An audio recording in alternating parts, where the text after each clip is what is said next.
Swayam Prabha. Digital India. Educated India.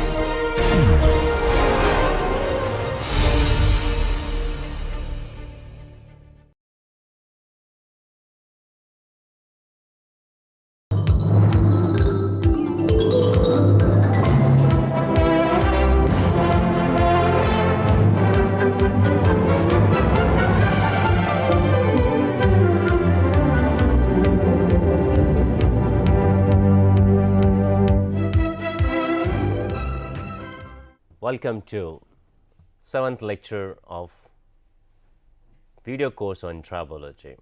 Today's topic is adhesive wear.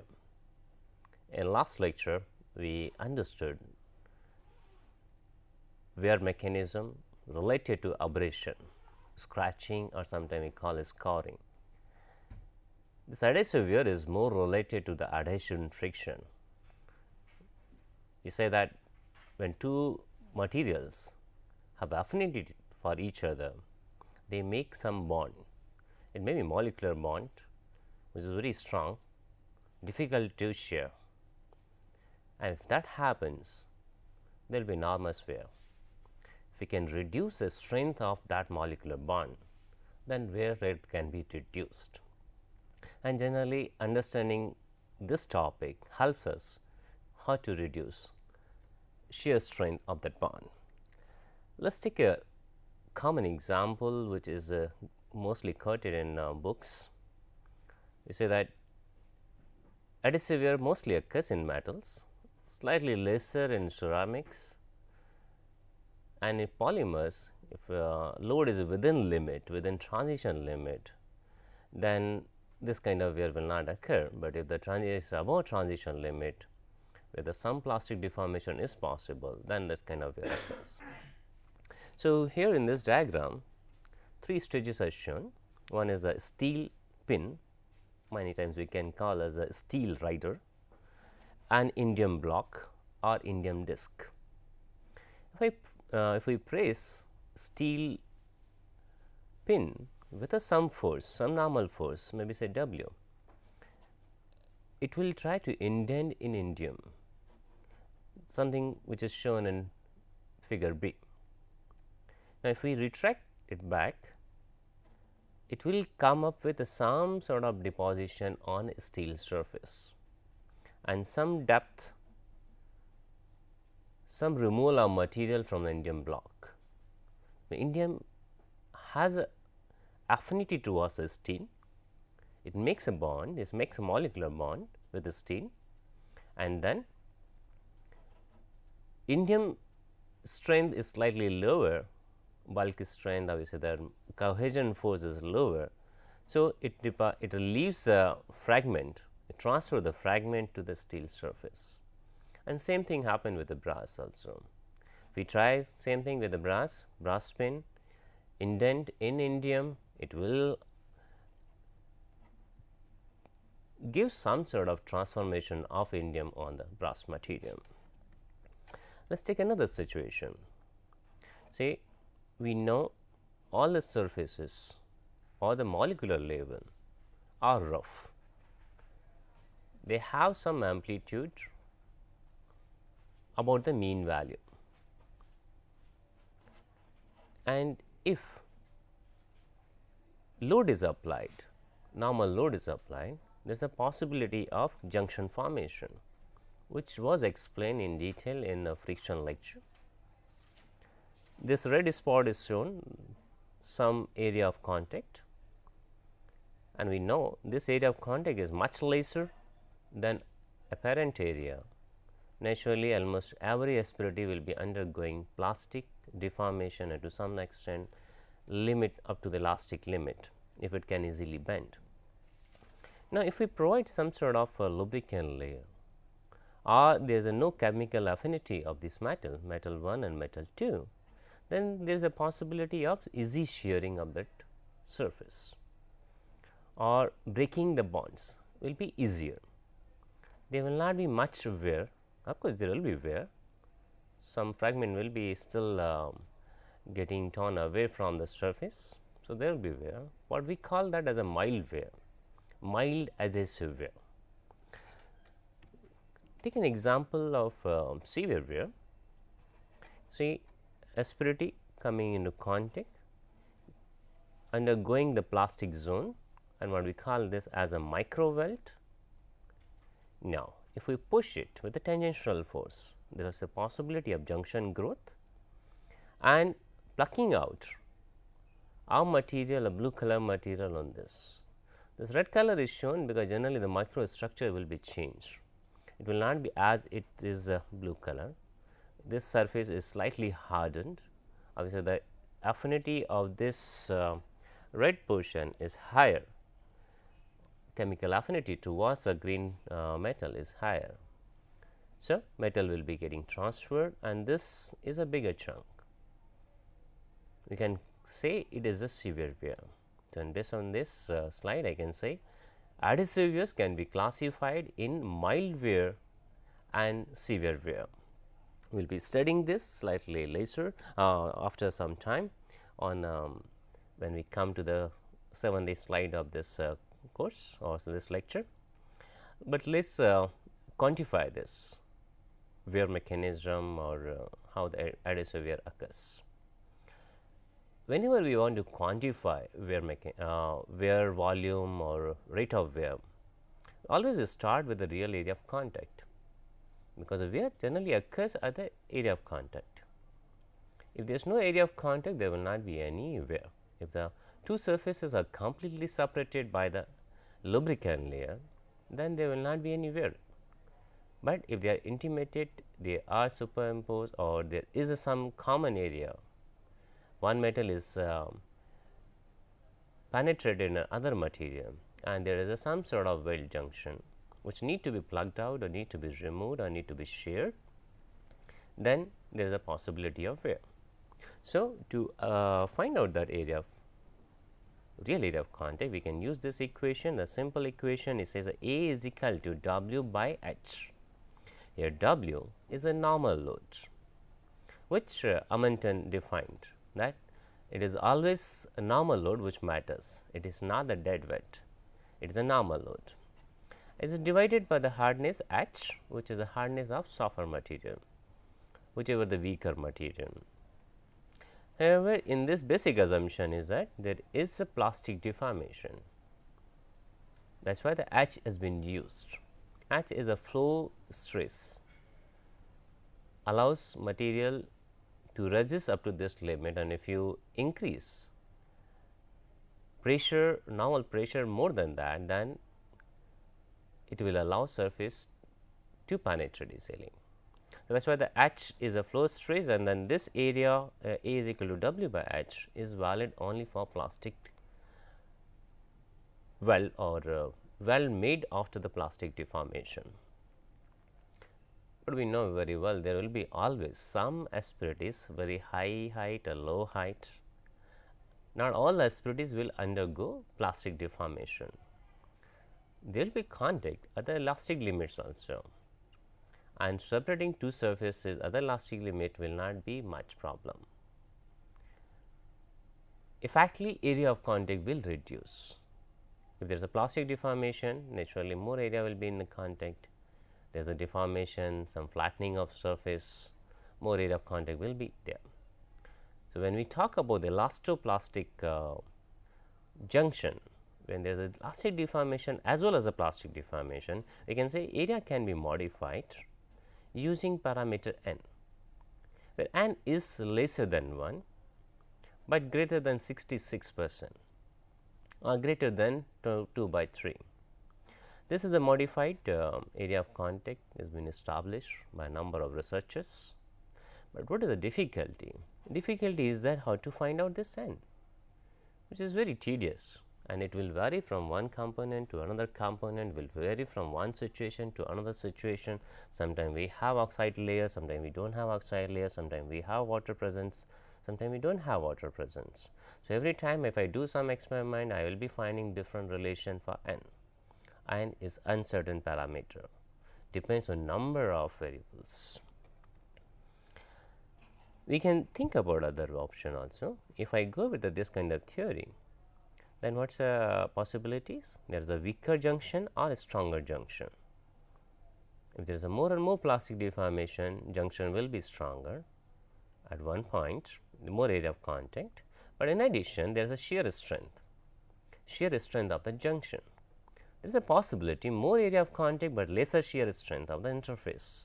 In that case, friction force will be lesser and area of contact even though larger, but wear rate will be lesser.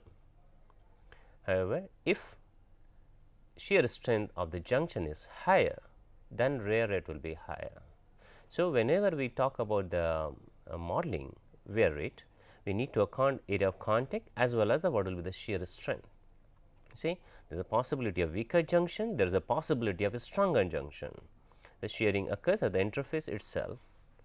The shearing occurs at interface, it is a mild wear, and if shearing occurs at the little distance within the one of the metal, and one of the metal is a softer metal in this case, then it will be severe wear. More and more material will be plugged out from the surface. So, we need to account area, we need to account strength. An interesting thing is that it is very difficult to find out the shear strength of the interface, particularly when the few asperities are plastically deformed and few are only elastically deformed. We know very well to shear plastic junction we require more force. To shear elastic junction we do not require much force. That means, we need to count at every asperity what will be the shear strength, which is very tedious job, is highly statistical. Naturally, we need to find out some good relation which can avoid these many complexities or all these complexities. This may be good for the research work when we want to concentrate only one machine component and try to do analysis of that machine component. But when we talk about the generalization, when we talk about the theory, when we talk about the common equation, these equations will be, or this kind of a variable will give more and more difficulties. To demonstrate what I explained in the slide, we are taking example of steel versus tin, steel versus lead. When steel and tin are in pair, the steel is subjected to some normal load. We again the surface 1, surface 2, and here there is a interface shear strength also, as here has been represented as an interface shear strength SI. S1 may be strength or shear strength of steel, and S2 as a shear strength of tin. What we are saying in this case, that SI is a lesser than S1, SI is a lesser than S2.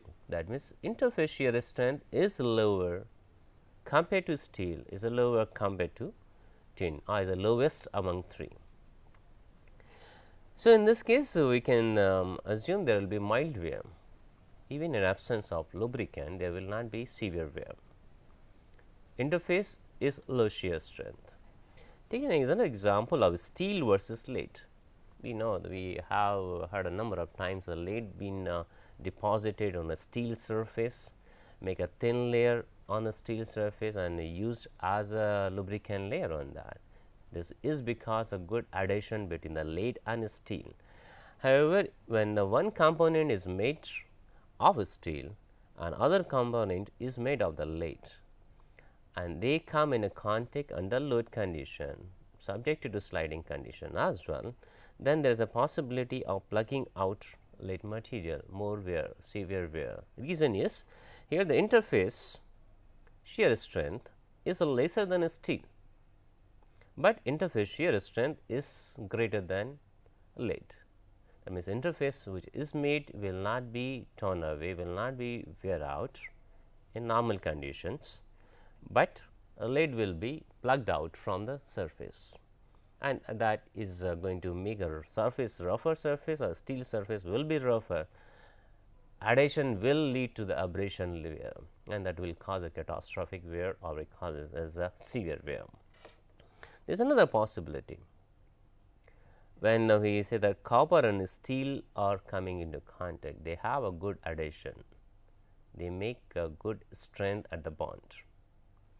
Interestingly, in this case interface shear strength is a greater than steel, as well as interface shear strength depends is a greater than shear strength of copper. So, we are loser at both the ends. Shear strength is a higher, and it will be unpredictable for us whether steel surface is going to lose material or copper surface is going to lose material. It may be random wise. Wherever the more asperities of steel and a lesser high magnitude asperities at the steel, more cantilever length, naturally asperity will be plucked out from the steel surface. If the asperity height is very high in a copper, that surface will be worn out. So, depends on surface roughness, depends on the shear strength of individual material, and depends on the how the load is applied, whether one component is applied in some normal side also. So, the resultant force is some at the angle at the interface, it is not along the interface. Then material wear will be high. That is why we say that we do not use a copper and a steel as such without treatment. If you are treating, you are increasing hardness, you are trying to reduce the adhesion between the steel and copper, then it can be used, otherwise it cannot be used as a tribo pair, as a sliding pair. Reason being, there is a high wear rate between steel and copper. When they make interface is much stronger than copper strength, and interface strength is a higher compared to the steel strength.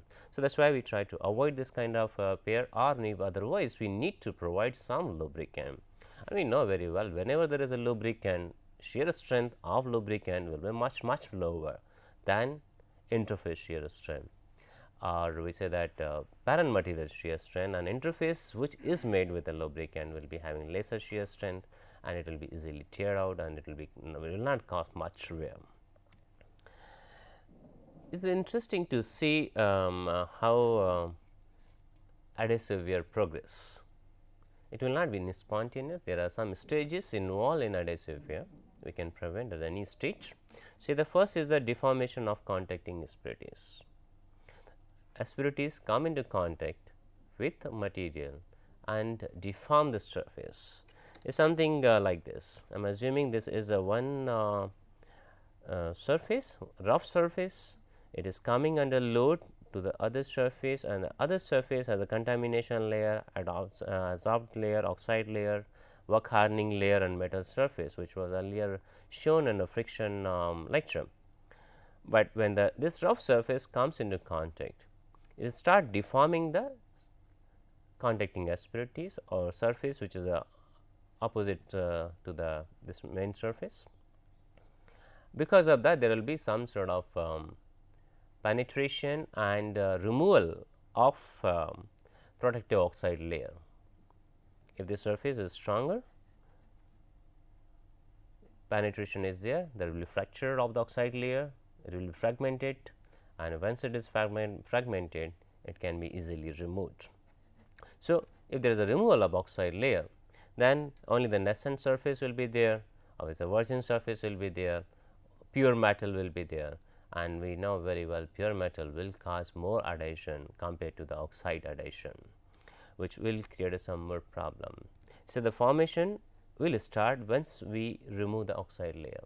If there is a fracture, the removal of the oxide layer, there is a possibility of adhesive junctions, which we have studied also in the friction chapter. However, there is a possibility of work hardening of the metal, which may increase strength, but if that layer is also removed, then there is a more chance of wear. We can project this something like this. We say that most of the layers have been removed. Now, there is only work hardened layer is remaining, and if there is a possibility of fracture of this layer or change in the properties, which may bring some more brittleness and which removes the piece as it is from the surface. After removal, there will be some loose pieces, and there is a possibility of more and more wear. We can demonstrate same with one mechanism, a gradual mechanism, something like this. We say that let us take one surface coming into contact with the other surface, and this surface has a relative velocity. This surface is subjected to load. We know at the micro scales, every surface is rough surface, and contact will occur on the asperities. For sake of simplicity, we are showing only one asperity. so that we can understand the phenomena. Otherwise, every surface will be having enormous number of asperities. But for time being, we are assuming there are some n number of asperities, and every asperity will behave more or less similar manner. Even though we know that's an approximation, that's not a very good approximation, but for understanding the mechanism, understanding the physics, this helps. So, when the surface is pressed and is under load, there is a chemical affinity of a material 1 towards a chemical affinity of material 2, then there is a possibility of penetration because of surface roughness as well as formation of junction. And if it is a mood, there is a possibility of very micron level size particle is plugged from one material to other material. That is why we are writing as a junction failure and plucking of one material to other material is something like this. When it moves, this material has a one small additional asperity, and this additional asperity is a material asperity of the material 2. It is not its own asperity. The material has been transferred from surface 2 to the surface 1. That is a transfer, that is the addition. Once it happens at one asperity, similar behavior will occur at a number of places. So, we can say there is a possibility of number of asperities or additional asperities or additional protrusions on the material 1, but there is also possibility if the material have a relative same hardness or same chemical affinity, that other material also can get some material from the surface 1. So, just for completeness we are showing that both the surfaces have some protrusions or some additional asperities which were plugged from the other surface. If it continues, surface will keep getting irregular, surface area contact will reduce, stress on the surface will increase, and there is a possibility of junction growths. Initially, there was only one choda asperity or smaller size asperities, and then it is getting more and more on that the area is continuously increasing, not only area surface area, but the height is also increasing. So, what we say that increase in the length of cantilever or unsupported surface, this is unsupported surface is continuously increasing. When continuous increase unsupported surface, naturally there is a possibility of failure of that surface. This is what this is the maximum size, asperity has grown up too much, and now even the small force can tear away this complete material, can plug out or can remove from the surface 1 itself as a loose particle. That happens like that when it comes in a loose particle, and if there is a force on a surface 1 which is getting transferred on the surface 2, then this loose particle will get flattened, it will be under compression, and again the process will start. This is creating a third particle or a third component in between, which will have a different microstructure, will have a different hardness, they will have a different chemical affinity towards a material 1 and material 2. So, this process continues.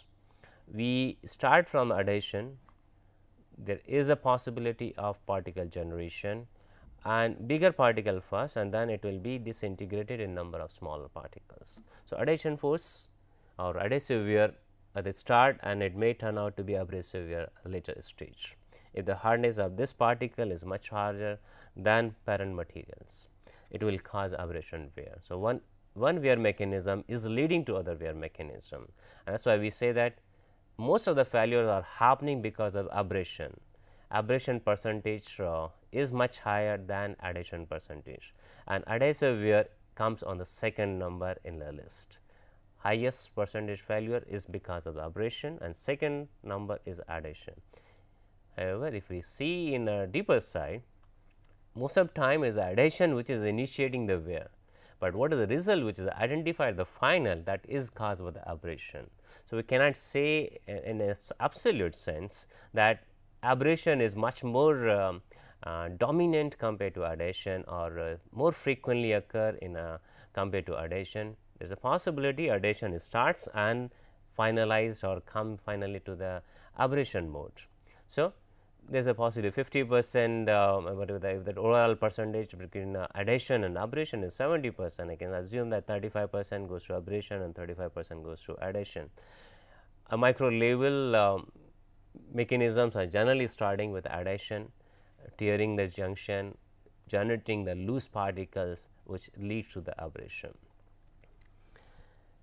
In this case, we can finalize, we can conclude this slide. We say that wear may be defined as a gradual removal of the discrete particles. Not necessarily the big particle need to be plugged out. There is a possibility of small discrete particle size coming out of the surface as a result of mechanical action. Why we are saying the mechanical action? This whole process is a mechanical. It is not a chemical. One wear mechanism we know the corrosion wear, which is basically a chemical nature, but again the wear occurs, a loss of the material will occur because of the mechanical action. Generation of a layer which is a loose or having a lesser strength, which can be easily fragmented, is possible through the chemical action, but removal of that layer from the surface is only possible through the mechanical action. It will not be like corrosive layer which comes its own. It need to be tear away, it need to have some mechanical work on that. That is why we say that wear may be defined as a gradual removal of the discrete material, discrete particles from the surface as a result of mechanical action. So, mechanical action is being emphasized on that. For every wear, mechanical action need to be there. That is why we need to reduce as far as possible to avoid the wear or to minimize the wear. To quantify, we started with the quantification of the wear and we came to the first area of contact and then shear strength. It was realized that difficult, it is very difficult to quantify as it is from the physics point of view. So, people started working on that and they did a number of experiments. We know the Bowden and Tabor gave the theory of adhesion, junction growth and friction due to adhesion, but later it was modified or converted by Archer after doing number of experiments on a similar mechanism. What he came to conclusion is that wear volume is generally proportional to sliding distance, which is obvious. If we the contact surface traverse more and more, naturally wear particle removal of wear particle will be more and more. However, exactly it will be proportional or not, we do not know, but it was concluded by Archer that generally it is proportional to the sliding distance. More and more sliding distance, more and more wear, and that in same proportion. However, there is some discussion on that. We say that quite possible initially there is more wear, but later it will not be having more wear. So, it should not be said that it is always proportional to L. There is a possibility of changing one wear rate from one condition to other condition, and we know that the wear is a dynamic process. Changing one condition from one condition to other condition is always there. So, from understanding point of view, we can say it is it depends on the distance of the travel, and if we are able to do some experiments, we can still believe that the wear volume is proportional to L, but there will be some constant that may give us some sort of probability of removal of material. So, we need a constant along with this. Second conclusion which Archer gave after doing experiment is that wear volume is proportional to the load, which is also there because the friction force was initially treated as a proportional to the load. In that case, similar way we are assuming the wear volume which is removed from the surface is proportional to the load, but there is a limit if it is subject to the plastic deformation. If it is not subject to the plastic deformation, then it will not be proportional to the load, it will be slightly lesser than that, or effect of the load will not be that high, there is a possibility of reduction in that. So, if we use this law, then we need some relation or some constant along with that, which can modify this depends on the area of contact. For time being, we can assume this is proportional to W. And finally, he gave third interpretation. He said the wear volume is inversely proportional to hardness of softer material, which also comes from the friction side higher and higher hardness, lesser and lesser will be adhesion, and if there is a lesser and lesser adhesion, there is a lesser and lesser wear volume. From that angle also we agree, but again exactly inversely proportional we cannot conclude on that. There is a dependence. We say the wear volume depends on L, wear volume depends on W, wear volume depends on the hardness H. But whether it is 100% proportionality is there or not, is it directly proportional or not, there is a possibility of some power loss, some factor n. That is why finally the wear equation which came from Archer is given as a V is equal to K1 W L divided by 3 H. Now, here hardness of the softer material, L is a traverse distance and W is a normal load, but there is a constant K1. Quite possible constant K1 is also accounting the factor W, proportional, whether directly proportional should be there or not, and also accounting the length traversed, and is also defining whether the relation or volume is directly inversely proportional to H or not. This wear constant can be manipulated. We can do a number of experiments. We assume this is a curve fit equation, find the W, measure L and measure H.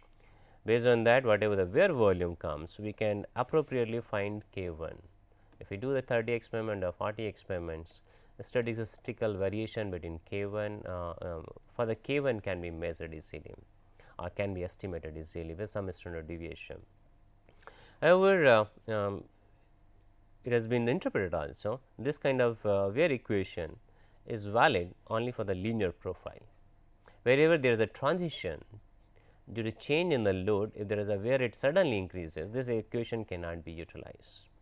Just for the completeness, we are showing this curve where the axis of wear rate and the load, and we say that as the load is increasing, there is a possibility of increase in the wear rate. So, there is a proportionality which is shown in this case, and number of data, this data are experimental data, and there is a curve fit equation in that. We can find there is some variation in that, some statistical variation is there, but if the variation is neglected, we assume the mean value, we can say from this experiment, yeah, for stainless steel this is followed. Similarly, for the brass material, yeah, that is also followed, this proportionality is followed. However, for the steel or stainless steel, beyond certain load, we are able to find out there is a sudden change in wear rate. This sudden change in wear rate generally occurs because of the deformation or removal of the oxide layer. Assume that initially the stainless steel has some sort of contamination layer, and after certain load, when the certain load is applied, that layer is deformed, fractured and removed from the surface. Then there is a jump in wear rate. You can see the wear rate of the stainless steel is crossing the brass material. In this case, after certain load, the stainless steel will show worse performance compared to the brass material. So, there is a possibility of transition load and need to be incorporated, or at least when we do number of experiments, we should figure out what is the transition load, and we should load the component below that load, or we apply a normal load or maximum load which we transferring from one surface to another surface, that need to be lesser than its transition limit. Here this equation shows that we are counting here only the plastic wear, or the plastic deformation and wear is causing after that. However, if we count elastic plastic domain together, then this equation should be modified. We say that instead of W by H directly, we should write W by H power n, and n is lesser than 1. However, there is a possibility or there is a difficulty to find out n. We know there is a one wear constant K1, and if we introduce this one, there will be two wear constants, and figuring out the two wear constants, we require many more experiments, the manifold experiments to get the reliable results. So, in that view, when we are working only the one pair or two pairs, we can use this generalized equation. We use input W, L and H and figure out what will be the value of K1 after doing number of experiments and reliably believing on after that experiment. Now, how Archer has reached to this equation? He did a number of experiments and he tried to give some sort of mathematical justification also, assuming the asperities are spherical in nature and under classic deformation they flatten it, something like this. There are two asperities. If I see the cross section of the asperity, there is a circular. However, and I see the deformed surface is a flat. So, the surface is getting flat after deformation, after plastic deformation, and when the two surfaces move related to each other, one asperity is moving related to other. Initially, this is the angle of approach or start of sliding. When it crosses over, there is area of contact. Slowly area of contact reaches to maximum value, and after that again is reduced and comes to 0. And this happens for the number of asperities, and number will be parallel asperities. So, there will be always some area of contact, and few asperities will be in contact and few asperities will not be in contact. There is some fraction of that. However, to come to the real relation, what Archer assumed initially that contact occurs only at the asperities. Without asperities, there is no contact. That is a true, that is a valid assumption, and then he wrote that real area of contact can be given by finding the area of contact of individual asperities and summing up all those areas. That is also valid, the justification is proper. However, only the problem with this equation was the plastic deformation. He assumed there is a plastic deformation, and if we take that plastic deformation in account, we can say that a one asperity will bear some delta load that can be given by some constant k 1. We are not 100% sure that there will be area of contact or complete area of contact, or what will be the area as such asperity in this case, whether A will be really A or not. So, that pi A square, and along with that there is a hardness, whether complete asperity is in contact or not, and this constant is given as a proportionality constant in this case.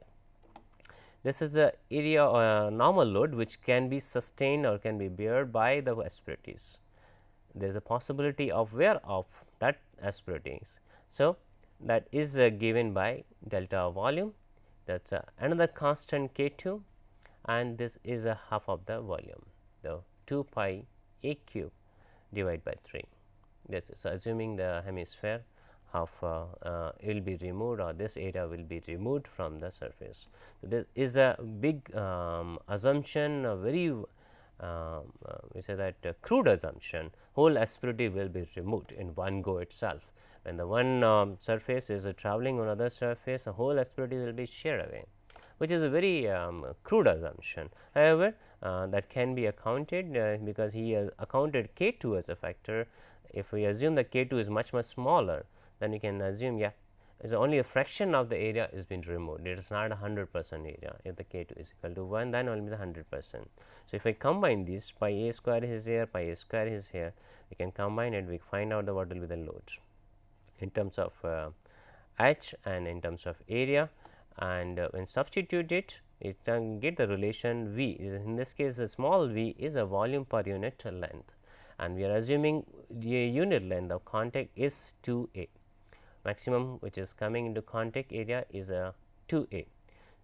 So, that is accounted here wear per unit length. When we substitute from here pi a square in this equation, here it is a V is given, the volume per unit length, that means square, constant k 2 pi a square divided by 3. So, this pi a square is common, this pi square is common, and this both are summation. We do not have to count the number of asperities. It can be n, can be 2n, can be n 3, 3n, and n can be anything. So, we is the easiest expression for us to remove pi a square, which is uncertain for us. So, substitute this value, we can finally get V as a k 1. Here k 1 itself is a ratio of k 1 by 2 k 2. So, that is another constant, W is there and H is here, and if we account real sliding distance, whether all asperities are coming to account and complete length, travel length is L, that can be multiplied with the W to find out overall volume, that is in mm cube or centimeter cube or meter cube, whichever unit you use. So, there is a W normal load, there is a L, there is a H, and there is a 3 is a factor which is directly coming from here. In many books, we generally find out the K1 by 3 itself is a factor. So, they write a constant K where constant K as it is. They write where constant K into W into L divided by H. They do not count the 3 factor because that is a constant. We know that where 3 itself is a constant. So, one constant divided by other constant will remain constant, and that can be represented only with one constant. That is possible. So, where equation can be given, and this is the same equation what Archard gave, interpreted from his own experiments, and then gave a 3 law of adhesive wear. Is proportional to the sliding distance, is proportional to normal load, is inversely proportional to hardness. You increase sliding distance, wear rate will increase. You increase load, wear rate will increase. You increase hardness, wear rate will decrease. So, this is the same thing which Archard gave initially and proved mathematically also. However, the interesting thing is that we need to observe how K1 will change. This will help us how to reduce the wear rate. Let us take first example. When K1 is equal to 1, that wear constant is equal to 1. What is the meaning of that? Every junction involved in the friction process or friction adhesion process is going to produce a wear fragment. Whatever the junction is made, that is going to get sheared with some wear particle. And that is a slightly unrealistic. We know that even static case, we will not be applying that much load. Yeah, if there is a fatigue case, particle will sustain some cycles, and now it will be wear out after some cycle, maybe 10 cycles, 20 cycles, 100 cycles, 1000 cycles. So, this is highly unrealistic, but from understanding point of view, yes, K1 is equal to 1 means all this junction are going to tear away, are going to generate wear particle. If there are 1000 junction at any time, so there will be 1000 particles generated in one go, and next time it again will increase accordingly. Now, if we reduce to 0.1, that is a 1/10 of earlier case, slightly there is a possibility of that. Say the 1/10 of friction junction produce a wear fragments, and that is the case with a gold surface. For the clean gold surface, they get attached, they make very strong bond because friction is very high, and if you want to really tear it, somewhere it comes up between 0.1 to 1, but more or less it is related to 0.1, 0.2, 0.3. There is a possibility of this. So, we say that wear rate is high. However, in when you treat copper, clean copper, wear rate is slightly lesser than which is 1/10 of gold itself. You say that for clean copper, this K1 will be in a range of 0.1 to 0.01. That means copper, using copper is better than using gold. We know the price of the gold is much higher than copper. So, it is always advisable, if you have a chance, better use a copper. If thermal conductivity is required or some other properties are required, use a copper in that case. And the conclusion from these two sentences is that a clean gold surface wear out about 10 times more rapidly than clean copper surfaces. We are using the word clean, we are assuming that there is no contamination layer on that. Surface is in essence, there is no additional material on that, it is a pure gold, no oxide formation, no lubricant layer, nothing on that, it is a pure gold and pure copper. However, this is more realistic when we say that K1 is equal to 10 raised to minus 7, and this is generally our aim, a designer aim over there. So, that 10 raised to minus 7 means the junctions responsible for friction, only 1/10 of the million produce, we say that if undergoing another 10 million cycles, then only one wear particle is produced. That is acceptable to us. We know the materials will be subjected to the loose particles after number of cycles. When the components are new, initially there will be wear out because of the bedding in time, because of the asperities deformation, or when surface is initially rough, if there is no much compatibility between this, there is no conformity, initially wear rate will be high, but after that it will reach to steady state condition, there will be generation of loose particle, but after certain cycles, this is what indicated over here, generally after 10 million cycle the one particle is generated and then be lost from the surface, which is more realistic for us and we can accept it, right. Now, what we can conclude from this slide is that K1 is a dimensionless constant. It does not have any dimension, it does not have mm or mm cube, it is a dimensionless in this case. What we have, the way we have treated is a dimensional constant, and it can be given as a probability of removing a wear particle. We are using very strong word probability over here, but it appears that it shows the probability of the wear junction removal, of the breakage of the junction with the particle, or removing particle from the junctions, or taking out the particle or plugging out the particle and making it a loose particle. So, there is a possibility, or we can say that we can use a word as a probability for K1. It is a probability of removing a wear particle. Again, in this case, an overall expression, we assume only spherical asperities. We are not assume any other asperity, but there is a possibility of other form of the asperities, and then K1 will be will be slightly higher than a spherical. There is a possibility, and then wear rate will be slightly higher. This we have expressed adhesion friction on friction due to adhesion process. We have a given relation for the wear rate due to adhesion. So, there is a possibility of some relation between that coefficient of friction and wear constant.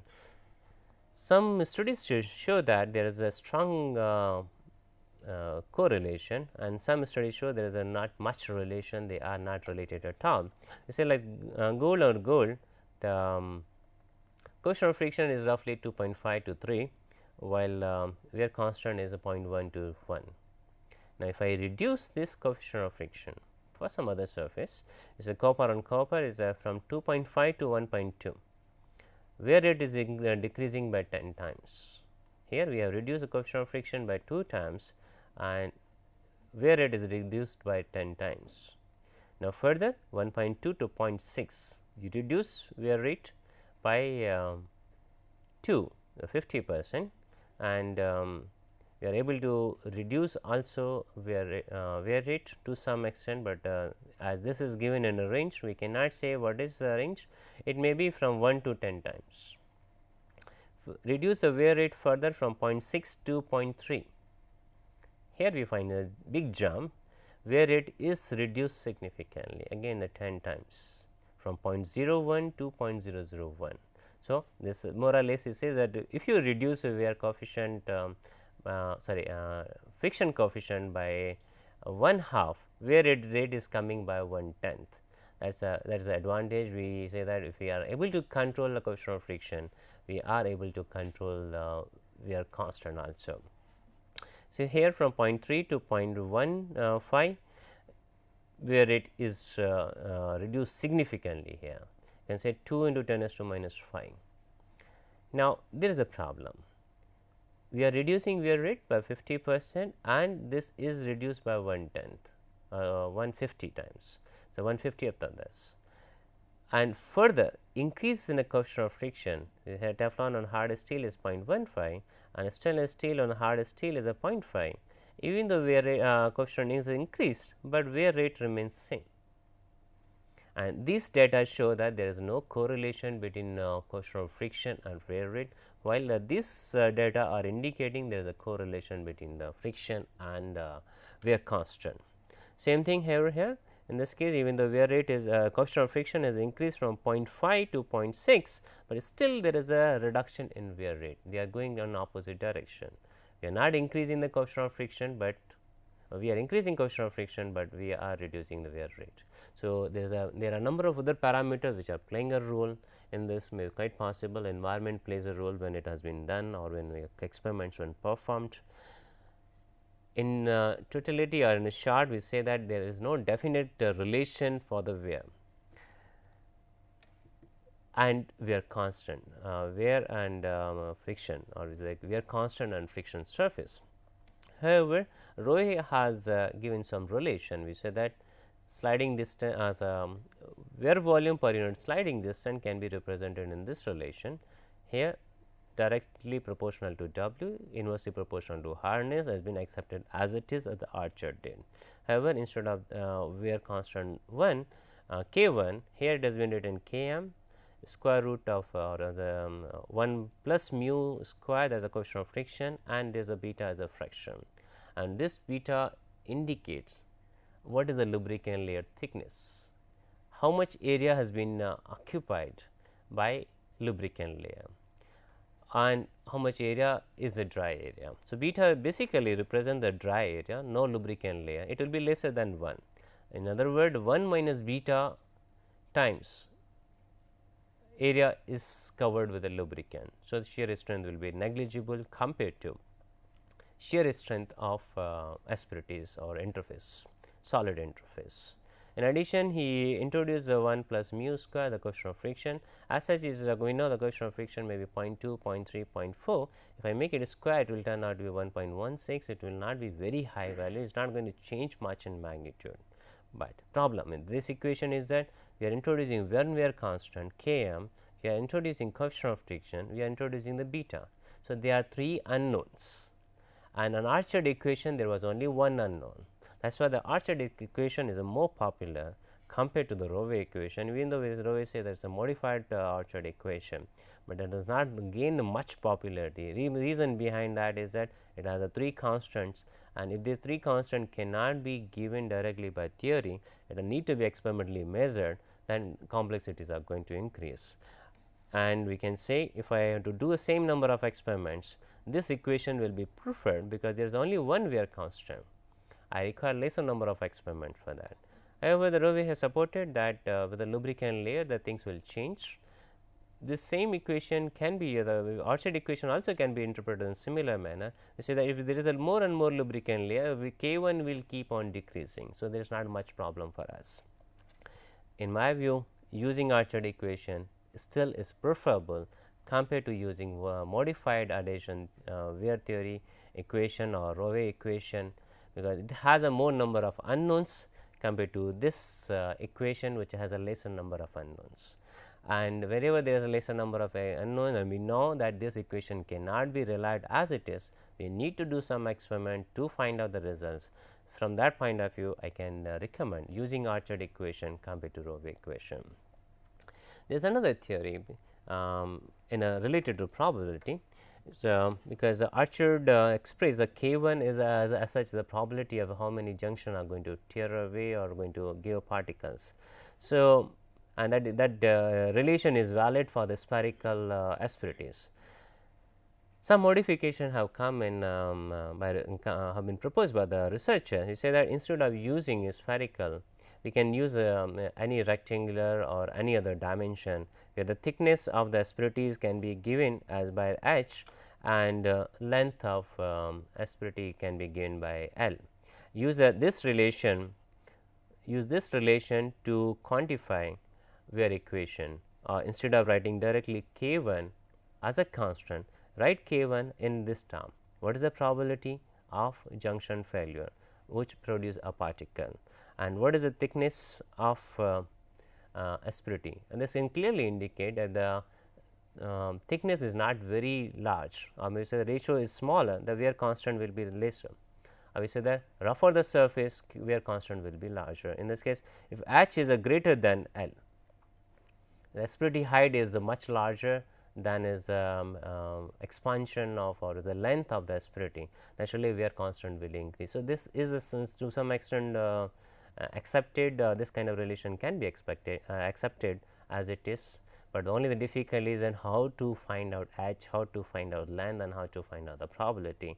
Even though we know that if we do number of experiments, again h and L will keep coming in this. So, it can be used can be interpreted as a qualitative manner, not in complete quantitative manner, because we require to find out h and L and a statistical distribution, and based on that find out what will be the wear rate. So, again my recommendation is we use this equation if you are thinking about a one set of condition, one operating condition, and you want to operate some machine components and want to test that, this is good option. Excuse me. Now, some interpretation based on our experimental results. We can interpret something like this. We say that if I am choosing a metal 1 as material 1 as a metal and material 2 as a metal, where constant will be greater than if I choose material 1 as a non-metal and material 2 as a metal. So, that is by and large will be valid. In other view or in other word, we choose non-metal and metal combination compared to choosing metal-metal combination from adhesion point of view. We are not talking about the fracture point of view, we are not talking about the strength point of view. Here is a simple adhesion point of view, because we know the metal has a more affinity towards a metal compared to metal and non-metal. Similarly, if I want to choose a metal and metal, I will prefer, instead of that, if I other requirements are satisfied, I will choose non-metal versus non-metal. That is going to give me lesser wear coefficient, and lesser wear coefficient means a longer life of the component. So, we can say and third recommendation, we can suggest third option is that if you are using metal A versus metal A, they are similar microstructure, I mean similar material, then naturally they will have more affinity, they will make a stronger bond compared to metal A and metal B, right. So, if I have options, we say that I will prefer always non-metal versus non-metal if all other constraints are satisfied. Next option, if I am not this is a constraint one way or another way, will be going for the non-metal and metal.